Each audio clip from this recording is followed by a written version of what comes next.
Selamat berjumpa kembali. Saya Antonia akan memberikan sedikit informasi tentang infeksi nosokomial.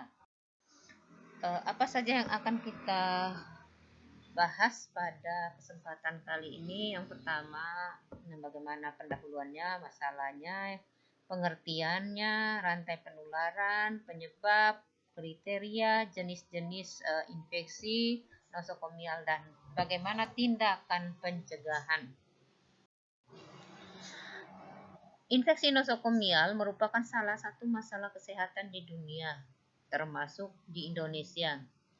Dan ini dianggap sebagai ancaman. Mengapa perlu kita pelajari? Penting.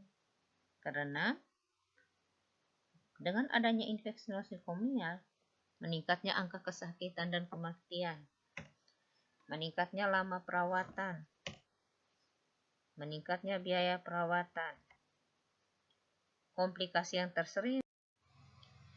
Lalu, kepada siapa sih ancaman infeksi nosokomial tersebut? Yang pertama, yang paling utama adalah pasien sendiri. Yang kedua, kepada petugas kesehatan. Yang ketiga, pada penjaga atau yang menjenguk pasien. Dampak yang pertama, kemungkinan terjadi cacat fungsional. Yang kedua, cacat permanen, meningkatnya stres emosional, meningkatnya biaya perawatan, bisa saja terjadi tuntutan hukum oleh keluarga pasien kepada pihak rumah sakit, dan yang terakhir bisa fatal, yaitu kematian. Infeksi nosokomial tersebut didapat dari mana? Yang pertama, dari lingkungan. Lingkungan itu apa saja kira-kira? Yang pertama, alat dan bahan yang digunakan di rumah sakit.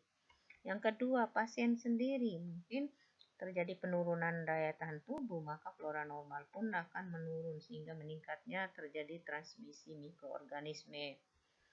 Yang berikut adalah pasien lain. Mungkin pasien lain itu memang sudah sakit, tetapi bisa saja dia ada carrier penyakit yang lain, pembawa. Lalu terjadi juga pada dokter dan perawat.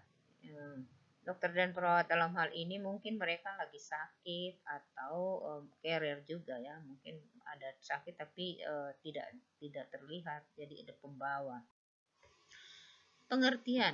Pengertian infeksi nosokomial adalah infeksi yang terjadi pada pasien rawat inap di rumah sakit yang tidak didapat waktu masuk atau tidak dalam masa inkubasi.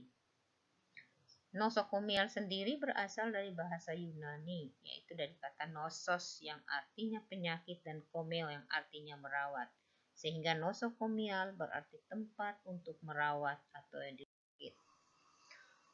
Bagaimana rantai penularannya? Seperti materi terdahulu, saya sudah menjelaskan rantai penularan infeksi itu ada agent, ada reservoir, ada tempat keluar, ada cara penularan, ada tempat masuk, dan penjamur yang rentan.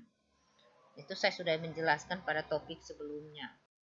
Selanjutnya penyebab, tadi sudah dijelaskan penyebab antara lain bakteri, virus, parasit, dan jamur. Bakteri misalnya bakteri aureus, Staphylococcus aureus, E. coli, Pseudomonas, sedangkan virus itu misalnya hepatitis B, C, HIV, influenza, herpes, dan lain-lain. Sedangkan jamur Candida albicans, kalau parasit misalnya amuba, dan lain-lain.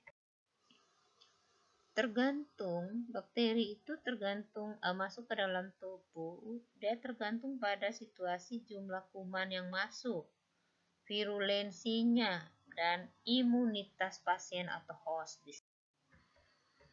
Kriteria, dikatakan infeksi nosokomial ada kriteria. Yang pertama, apabila pasien pada waktu dirawat di rumah sakit tidak dijumpai tanda-tanda infeksi. Yang kedua, pada waktu pasien mulai dirawat tidak dalam masa inkubasi pada infeksi tersebut. Yang ketiga, tanda klinis baru muncul sekurang-kurangnya 3 kali 24 jam sejak dimulainya pasien dirawat, bukan merupakan residual atau infeksi sebelumnya. Yang keempat, saat mulai dirawat di rumah sakit sudah ada tanda-tanda infeksi dan dapat dibuktikan infeksi tersebut didapat ketika pasien dirawat di rumah sakit yang sama pada waktu yang lalu. Belum pernah dilaporkan sebagai infeksi nosokomial. Bagaimana risiko terjadi infeksi nosokomial? Karena meningkatnya pemakaian obat-obatan imunosupresan. Ada tindakan pembedahan yang ekstensif pada prosedur diagnostik dan terapeutik yang intensif, penggunaan cairan intravenous, penggunaan antimikroba atau antibiotik yang berspektrum luas dan tidak rasional. Cara penularan dari bakteri antara lain, yang pertama tadi sudah dijelaskan pada pembedahan. Yang kedua, cairan intravenous, ureter, ureter, kateter maksudnya, tracheostomi, respiratori, pemasangan ventilator napas, alat bantu pernapasan, endotracheal tube, dan intravenous kateter. Jenis-jenis infeksi nosokomial.